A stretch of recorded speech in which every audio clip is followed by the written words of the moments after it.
Working bill.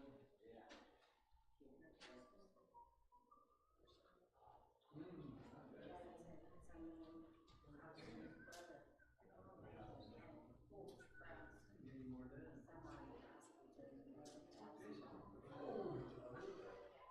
Loaded.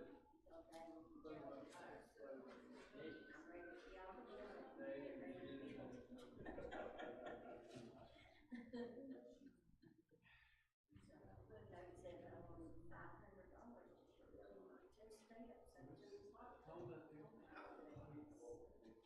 Is it okay?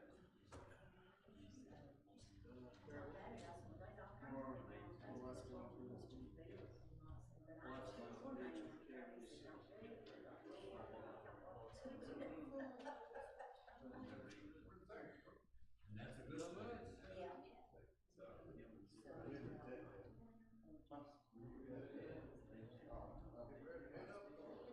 Oh yeah, work on that now.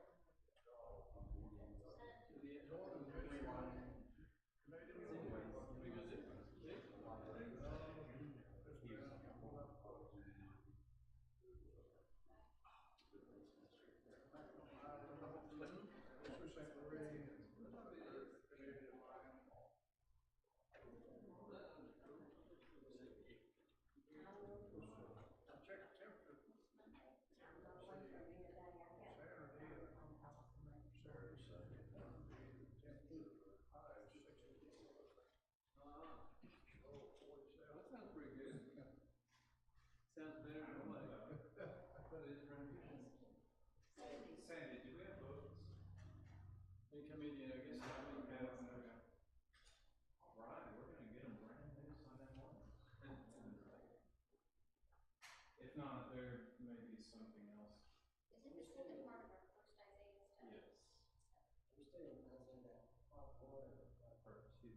We've already done part one. If we don't get it by then, we'll do a recap. All right, good evening, everyone. Hope everyone's had a good week, at least better than last week. Hopefully you've gotten a lot of rest, a lot done. Maybe you're a little bit tired, or you might be coming in late because you've done stuff all day long. We won't. Oh, it's the cat's fault. Oh my. Oh my. Is there anyone that we know of that we need to add to our prayer list, or someone that we need updates on our list? I have an update for Hector. Sweet. How is he? A lot better. Fantastic. He said we would get out and do all that old stuff that he was regularly basically recovers now. Fantastic. Okay, so A+ for Hector, but still some recovery still needed. But that is good news. That is good news. Anybody else that we have updates on? Okay, anybody that we need to add to our prayer list?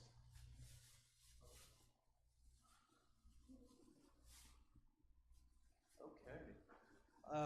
We'll go ahead and ask Calvin, if you will, lead us in a opening prayer. Be praying for those who are in need of comfort right now, and get our minds ready for class. Dear Lord, thank you for this day. Thank you for all the wonderful many blessings that you have given us. Again, we'd like to thank you for allowing us to come out here tonight to study more about your work, to be better Christians with them. We ask, dear Heavenly Father, that you be with those who fall into illness, through surgery, recovery, trying to sustain a normal state of health, but that we must do so. And we also ask that those who have lost loved ones, that you be with those, that you be with the leaders of this country, that the things that they say and do may be influenced by our Lord. Forgive us all sins in Christ's name. Thank you. Okay, just a reminder before we dive into class, tonight is the last night to put your vote in for classes. We almost have a four-way tie for a topic, and I'm sure someone will break that tie.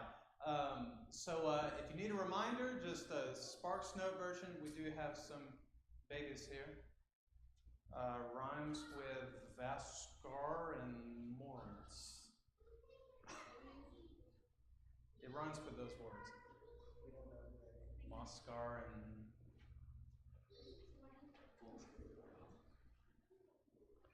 it's okay, Tina's got it.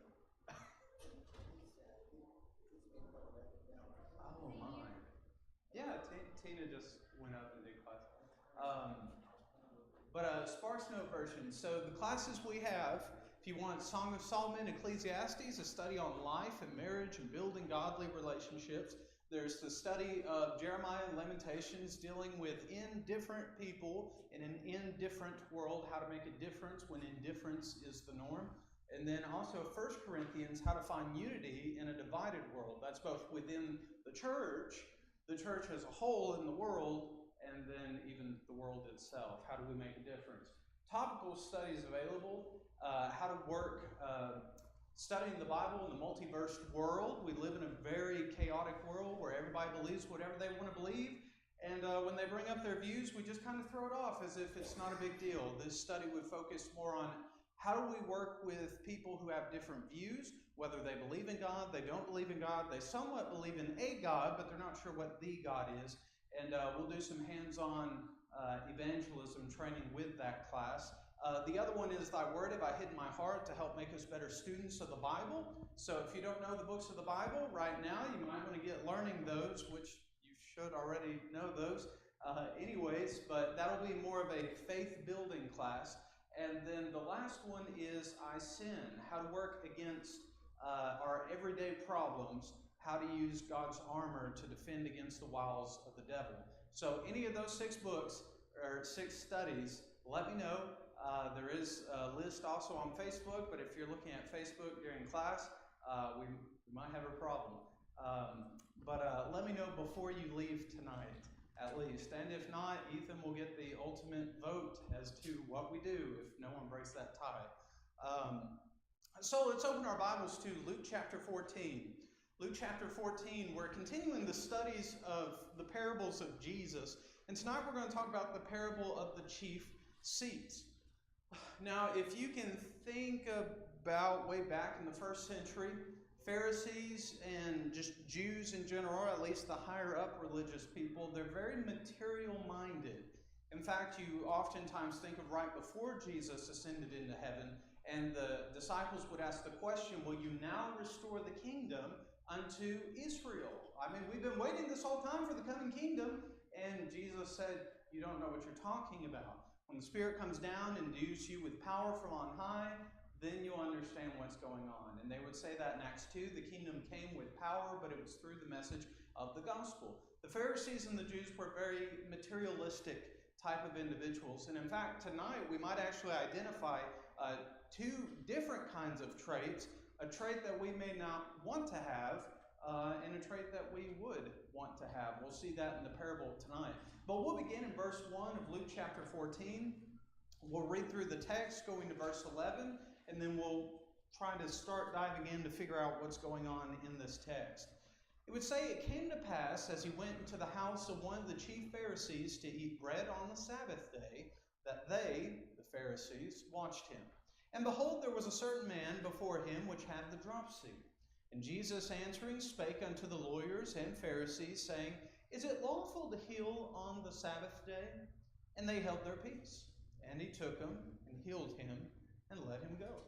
And answered them, saying, Which of you, having a donkey or an ox fallen into a pit, and will not straightway pull him up out on the Sabbath day? And they could not answer him again to these things. So he put forth a parable to those which were invited. When he marked how close, or how they chose out the chief rooms, saying, or the chief seats, saying, When you are invited when you invite any man to a wedding, sit down not at the highest room, lest a man more honorable than you be invited of him. And he that invited him come and say to thee, Give this man place, and thou begin with shame to take the lowest room. And when thou art bidden, go and sit down in the lowest room, and when he that invited thee comes, that he may say unto thee, Friend, go up higher, then thou shalt have worship in the presence of them that sit at meat with thee. For whosoever exalteth himself shall be abased, and he that humbleth himself shall be exalted. Now this is a very interesting theme. Can you think of another time when Jesus would have been either invited or taking part of a very festive event or being brought into someone's house? Any example? Can we think of any? First Cana? Is that what you were saying? Oh, okay. Yeah, the wedding in Cana, the first miracle of Christ. He was invited to that event along with his family. That's one. Any other time we know of Jesus going into someone's house? Zacchaeus, yes. It's the tallest man in the Bible.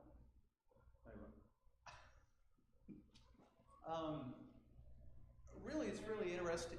Someone say something else? He went to Mary and Martha's on multiple occasions. He did go to Mary and Martha's when we first see that Jesus was teaching the lesson. Mary was sitting there listening to Jesus. And Martha, we get that, Martha, Martha, thou art troubled over many things. But your sister Mary has chosen the better part. That's one event in that house. There's also the other event that takes place after the resurrection of Lazarus, where they invited him to thank him, which that's my opinion of why he's there, to thank him for raising Lazarus, and they're having a celebration for the resurrection, which is very interesting in view of the final resurrection and the meal in heaven that we read about in Revelation. But those are various times we find Jesus in very social places. There's something to be said about where Jesus is going to preach the truth, and I think there's something really cool when we get to the final application. I wonder if we're willing to do the same thing to go reach out to others. Now, when you read in the beginning of this text, it would say Jesus went into the house of one of the rulers of the Pharisees to eat bread on the Sabbath. Can you think of anybody that Jesus was preaching to, or the message of Jesus came to, and they were interested in the message of Jesus, and they would even invite Jesus into their own home? Who? Zacchaeus was a tax collector, but he wasn't a Pharisee. This would have been a ruler of the Pharisees. Who? Nicodemus. Nicodemus is the one. You go to John chapter 3, and I think it's also in John 19, or it might be in 20. I know it's at the crucifixion of Christ, but it talks about 7. That's what it is, 3 and 7. It talks about him being a ruler of the Pharisees. So it could be the case that maybe they're at his house. Maybe they're not. I don't know. But it's very likely that it is his. Now, these people, when he was eating in their house to eat bread on the Sabbath, they watched him closely. Fantastic example. They're watching Jesus just like we should, but not for the right reasons. In fact, it would say, behold, there was a certain man who came before him who had dropsy. If you've ever seen someone who has, and this is typical in mostly older individuals, but younger folks have had this too, when your legs swell and your arms swell and your body just swells and it's kind of temporal swelling and then it goes down and it keeps doing that. That's what this man had. And Jesus, of course, asked this question, is it lawful to heal on the Sabbath day? This particular parable, if you want to think of an initial emphasis that Jesus is going to illustrate here, is how far am I willing to go for God's message in view of other people? In this case, we have someone who is sick.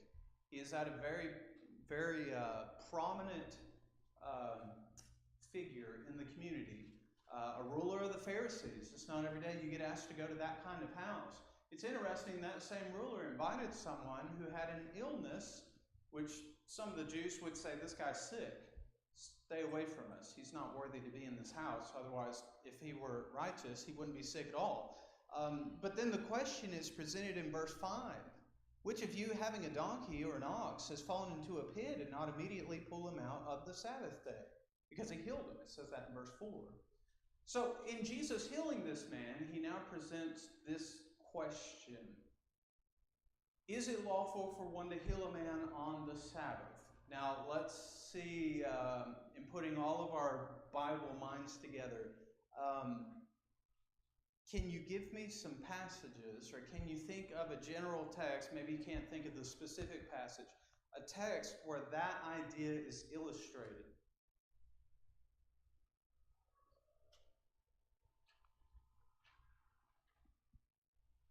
Now, what you won't find is an explicit example of that. But I'll show you a couple of things that reiterates what Jesus is saying. And once we look at these verses, then we'll kind of summarize them into a text. We'll begin in Deuteronomy chapter 22. Deuteronomy chapter 22. At the beginning of the recount of, towards the end of the recount of the law to the second generation that's about to go into the promised land, there's something interesting in this text compared to the original time that the law is explained that deals a lot with people's responsibility in view of their neighbors, in view of their friends and their family, people that they have influence on or that they can influence, but then they choose not to do anything about a crisis that might come up. In fact, in the first couple of verses, notice what the text would say. Thou shalt not see thy brother's ox or his sheep go astray, and hide thyself from them. Thou shalt in any case bring them again unto thy brother. Now, should I do that on the Sabbath if I see that happening? I shouldn't be doing any work. But hey, your cattle, they went across my lot yesterday and I couldn't do anything. It was the Sabbath. But I know they went that way. You better get after them. Okay, verse 2, another one. If thy brother be not nigh unto thee, or if thou know him not, so whether you know where he is and he's just not there, or you don't even know the guy, you just see some random animals, thou shalt bring it unto thy own house, and it shall be with thee until thy brother seeks after it, and thou shalt restore it to him again. So he will eventually come to you. You can give it back to him because you saw the animal loose. You took care of the animal until the person came back and got that animal. That's oddly familiar to something going on at the house in Shady. I'll tell you about it in a second. Verse 3, in like manner thou shalt do with his donkey, thou shalt also do with his raiment, and with all lost things of thy brothers which he has lost. And thou hast found, shalt thou do likewise, and thou mayest not hide thyself. And you can keep reading. Verse 5 says the same thing. If your brother's donkey or his ox falls down by the way, and you hide yourself from them, thou shalt surely help him to lift them up again. The emphasis of this text is when you see something that you can prevent, or you see something out of place where it ought not to be, you can't just say, oh, nope, sorry, I gotta worship the Lord today. It's the Sabbath today, and I can't be doing any work. Now, question, does it take work to care about life? No. It doesn't take any work at all to care about life. In fact, if you think about, Jesus talks about the two, I don't want to call them top commands, but if you can summarize the law into the top two laws that culminates for everything, what are those laws? Yeah. Love the Lord your God with all your heart, soul, mind, and strength. The second is likened unto it. Love thy neighbor as thyself. Now that second verse, if you write in your Bible, Leviticus chapter 19, 17 through 19, but specifically verse 18, talks about you love your neighbor as you would yourself. So if you lose something, like we'll say it's your dog, or if you don't have dogs and you have livestock, which is codenamed for cat. If you have a cat that decides to go on an adventure and the cat's missing, well, if you see a stray animal has a collar on it, and you can definitely tell this cat's been taken care of or this dog's been taken care of, that's not time to call the pound and say, look, I got this loose dog out here, and this animal needs to be euthanized. Just put this animal out of its misery. It wouldn't be lost from home if its owner definitely cared about it. That would kind of be the wrong thing to do. Normally what you find on the name tag is a phone number, typically, or you would find a temporary place for the animal to stay until you can find the owner. I think that has happened randomly. I mentioned things going on in my house, so the neighbor's cow decided to go into our very luscious, high green pastures, and it's a very rowdy bull. And the neighbor lives about a mile down the road, but he has a lot of land next to ours. Well, he broke through the fence, and he decided to stay with our cows. They chased it like 7 times with a 4-wheeler. Can't get that thing back in the next lot. But that's not my problem. I just laugh as I see it happen. That might actually be wrong of me, but there's like 4 other guys trying to get this animal across the way, and I don't know what I'm doing. So the responsibility under the old law was, if you see something out of place, Care about people enough as if it's your own thing, and you give it back to them, or you wait until they come and pick it up. That's the general message. Look over at Exodus chapter 23, I believe it is. Exodus 23. Now, Exodus 20 through 23 gives you the whole view of the Old Testament law, at least what was written in the book of the covenant that we read about being given in chapter 24. But in chapter 23, actually it might be 20...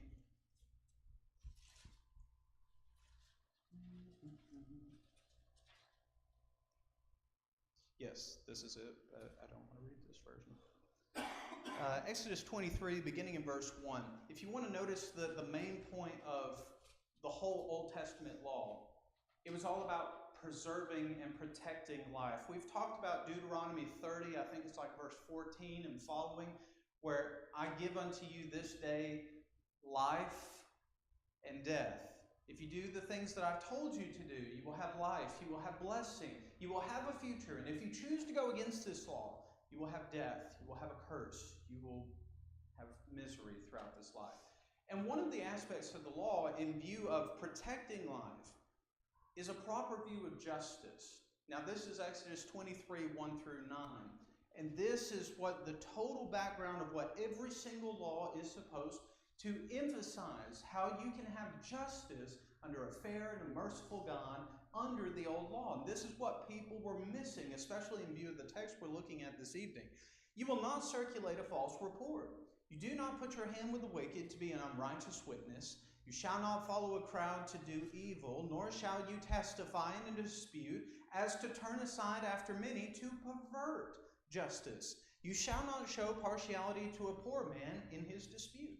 If you go and meet your enemy's ox or his donkey going astray, you will surely bring it back to him again. That's the Deuteronomy 22 principle. If you see the donkey or one who you hate lying under its burden, and you would refrain from helping it, you'll surely help him with it. You shall not pervert the judgment of your poor in his dispute. Keep yourself far from a false matter, and do not kill the innocent and the righteous. For I will not justify the wicked. You will take no bribe, for a bribe blinds the discerning and perverts the words of the righteous. Also, you will not oppress a stranger, for you know the heart of a stranger, because you were strangers in the land of Egypt. Every aspect of the law, including Sabbath practices, what you can and can't do on the Sabbath.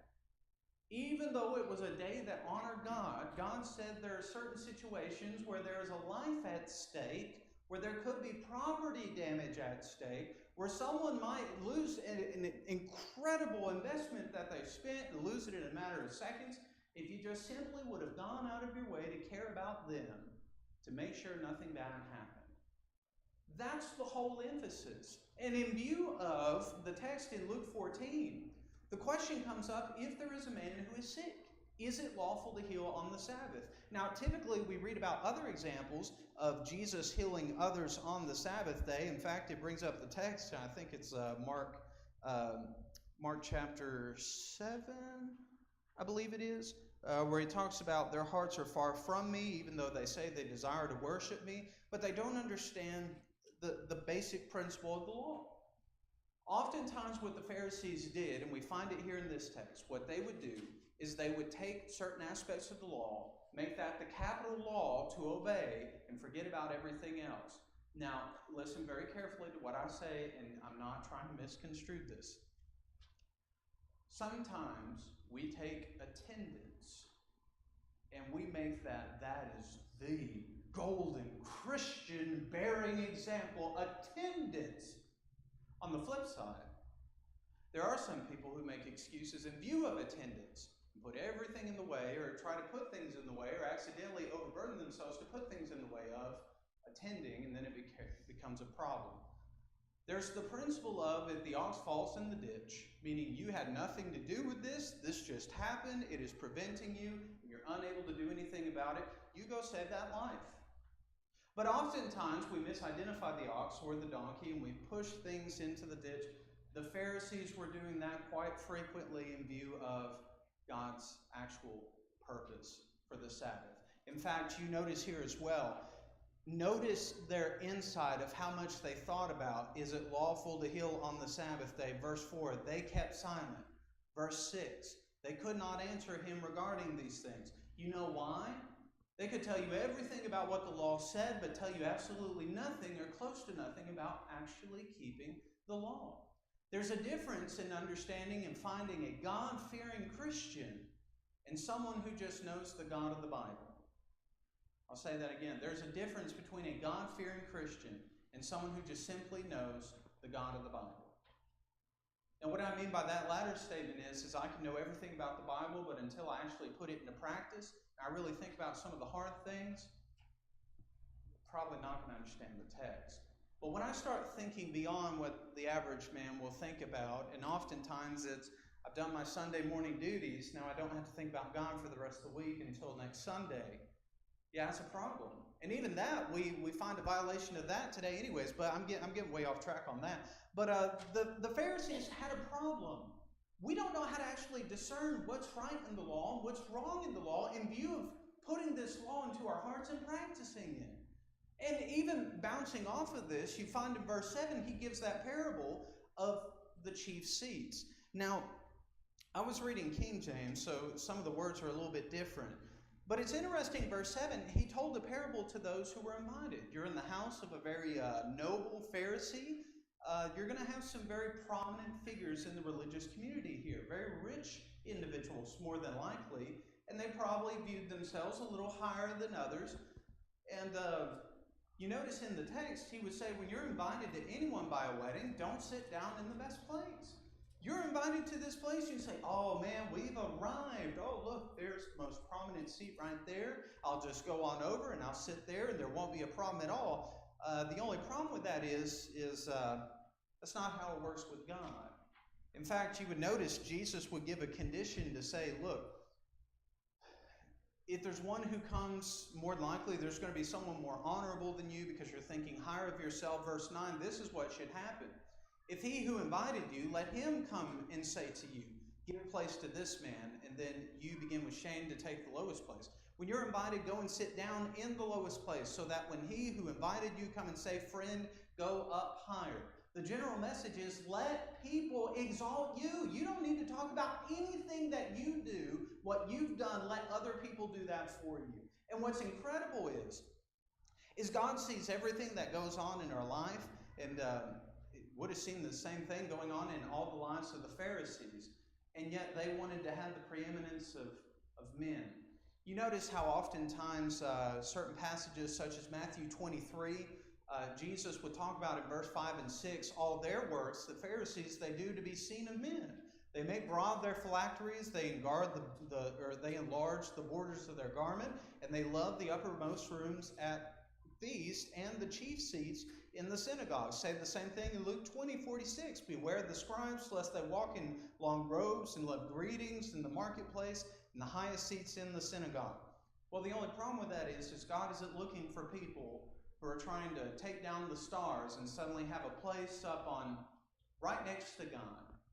In fact, we can even look at a passage where that was the case. If you notice in, that's not the right text. If you remember James and John, son of Zebedee, do you remember the question that their mother asked Jesus concerning where he would be seating in heaven? What did she ask them? Lord, when you go into heaven, can you have a spot on one side for one son and a spot on the other for my other son? Matthew 20 is the text. Matthew 20, 20 and 21. What was Jesus' response to her? You want to be great, be a servant. You want to be great? Be a servant. Now, I want to think about this, and then we'll actually fast forward into the application because we need to talk about pride and humility. If I simply aim to be God, that's all I'm focusing on. Tell me some of the things I might miss because I'm striving to be God. That's not a typical question you're asked every day. Here's what will happen. God is the creator of all things. He knows all things.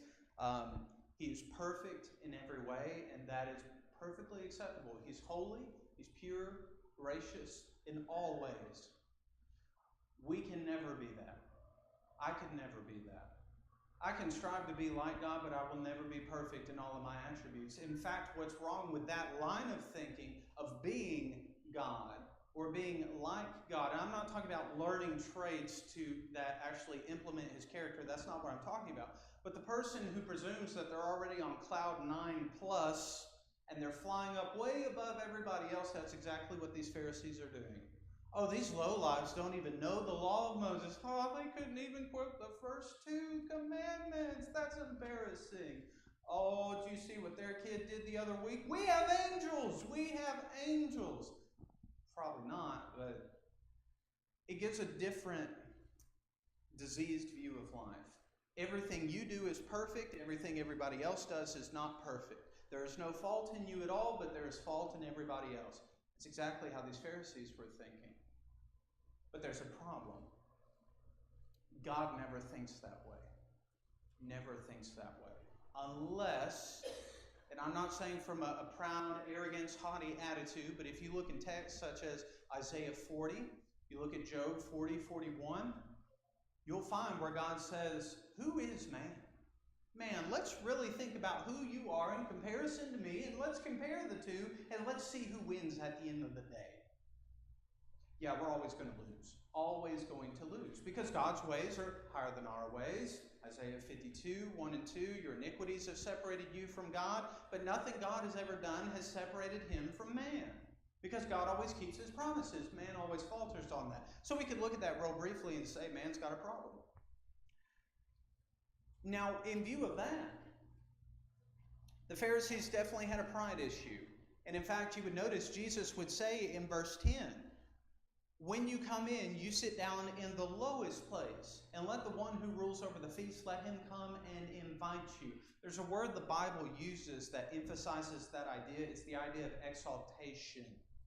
And if you really think about it, who has done the dirtiest work ever for the sake of the kingdom that you and I don't have to do?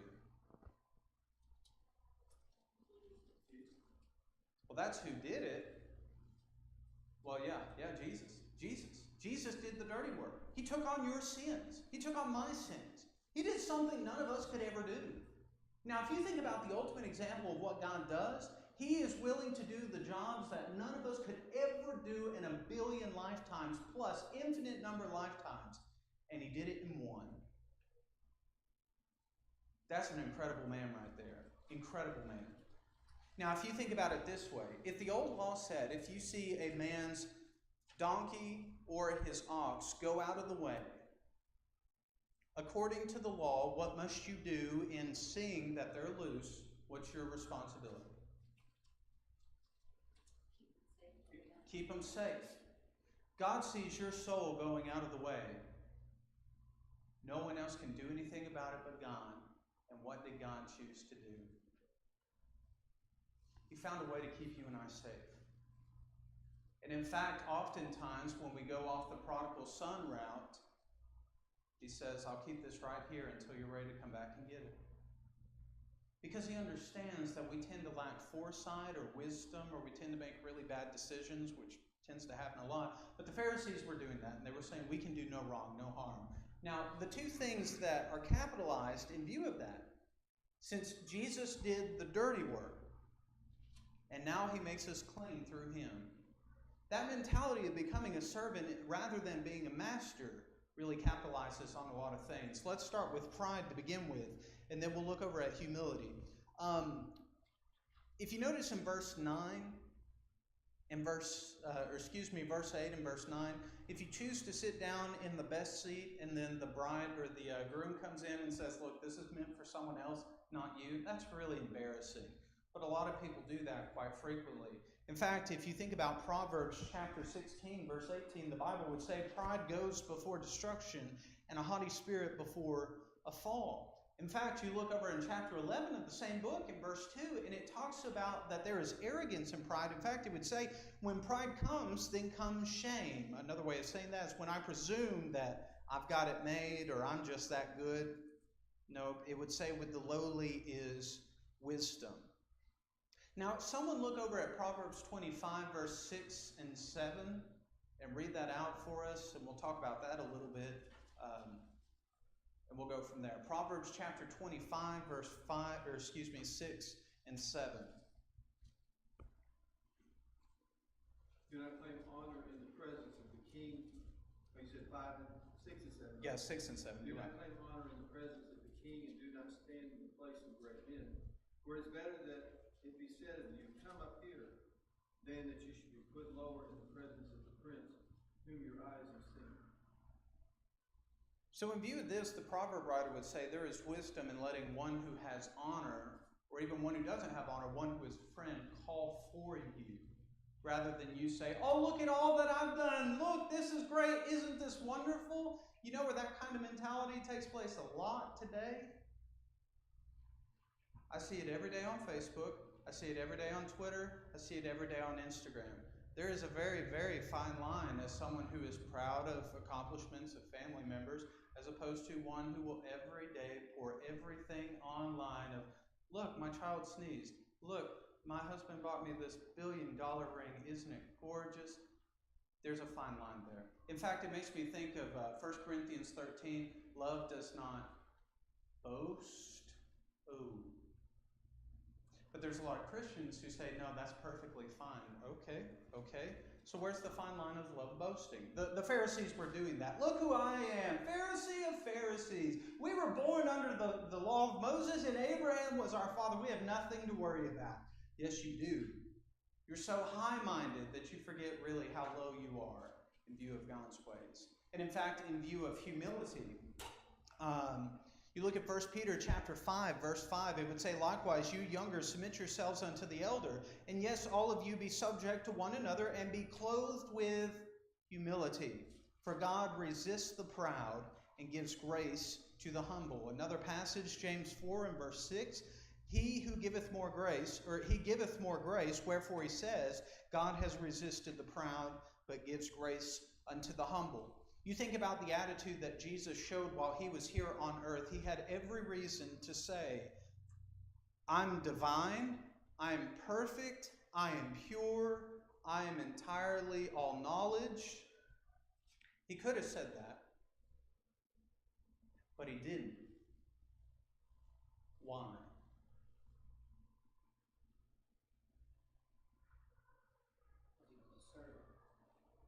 It's part of the reason. We're going in the right direction.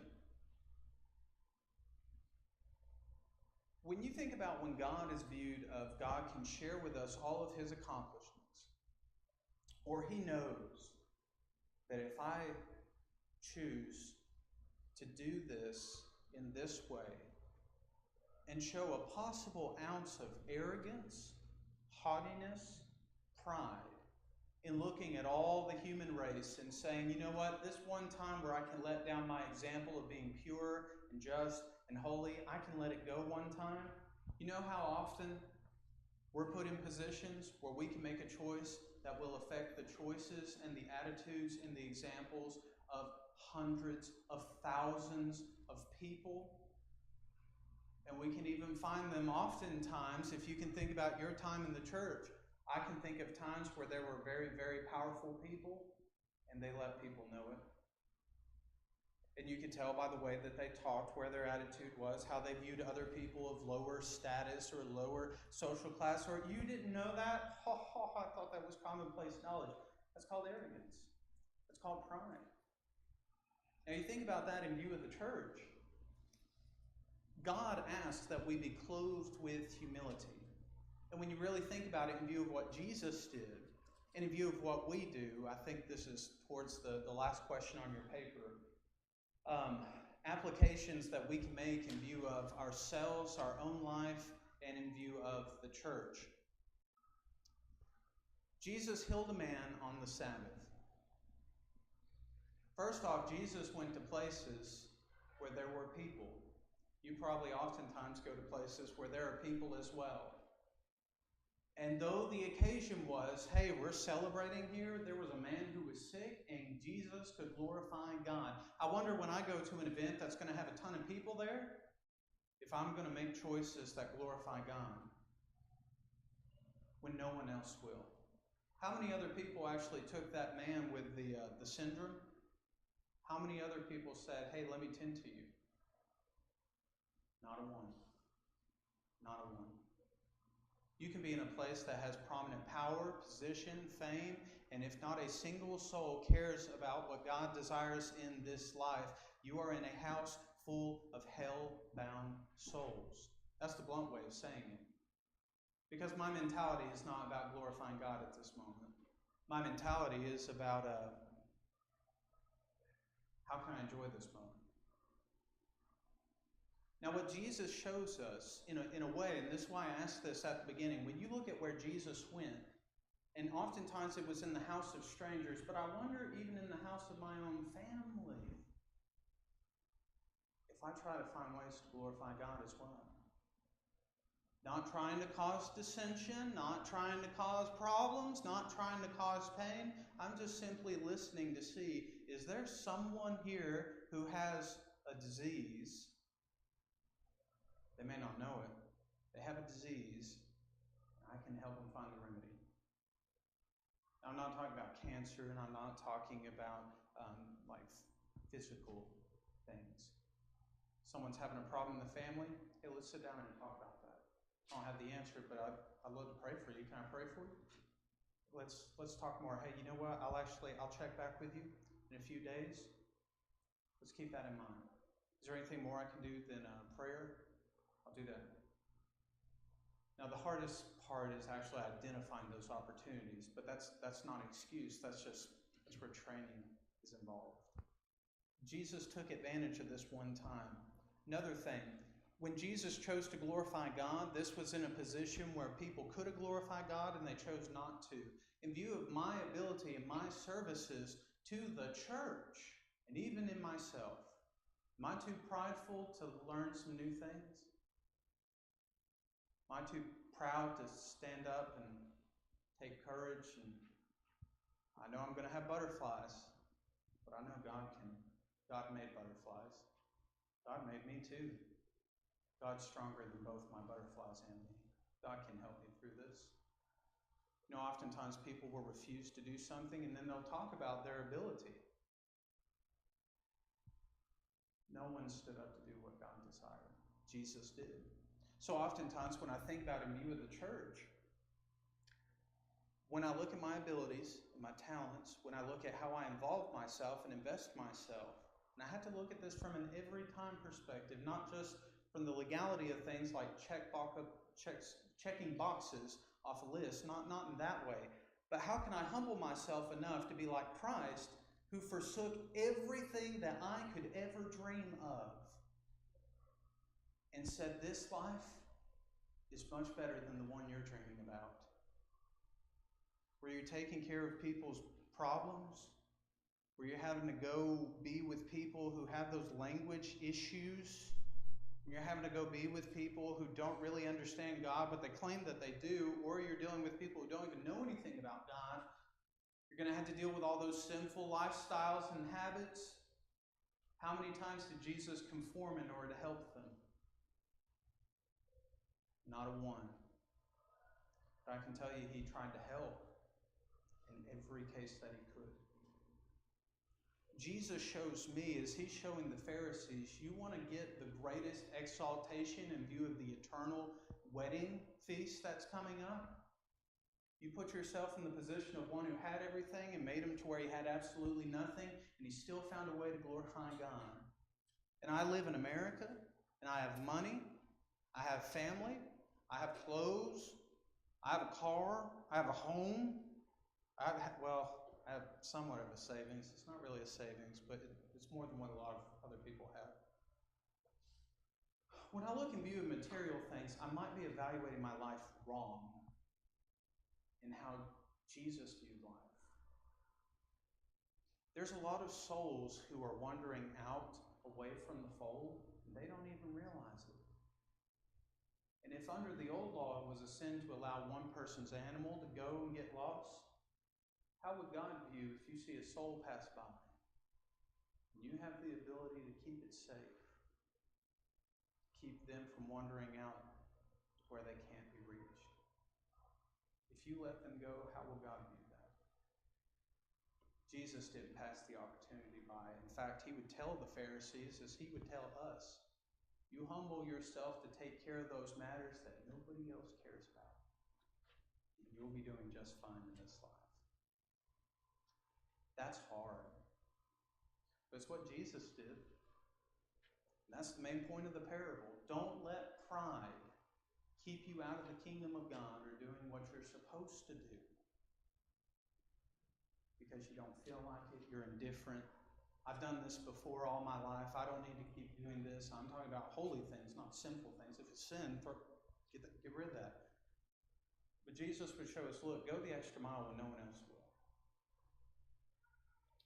And if you really want to think about other examples, God exalted Jesus from his life. He also exalted Solomon because he didn't ask for riches. He didn't ask for a bigger kingdom. He simply asked, Lord, let me have wisdom so that I may know how to judge and rule your people. I wonder how often we ask God, Lord, give me wisdom that I may know how to work with your people. Has God not made us kings and priests in his kingdom? It's going to take some wisdom for us to work with each other. It's going to take even more wisdom at times to work with people who are not even here. Interesting thought. Anybody have anything to say or a thought or a comment at all? This is a challenging parable. Very challenging parable. If you still have toes, good. If you don't, that's good too. This one's really, really powerful. Next week, Lord willing, we are actually going to participate in the lectureship that's going on at the school next week. We will be playing the lesson on Can One Forgive Without Faithful Repentance? We'll be looking at that next week, Lord willing. And then we'll continue on this with the parable of the wheats and tares in 2 weeks. Don't forget to give me your input on what study topic you'd like to do for Wednesday night. If you've forgotten, ask me afterwards. Other than that, thank you for your time.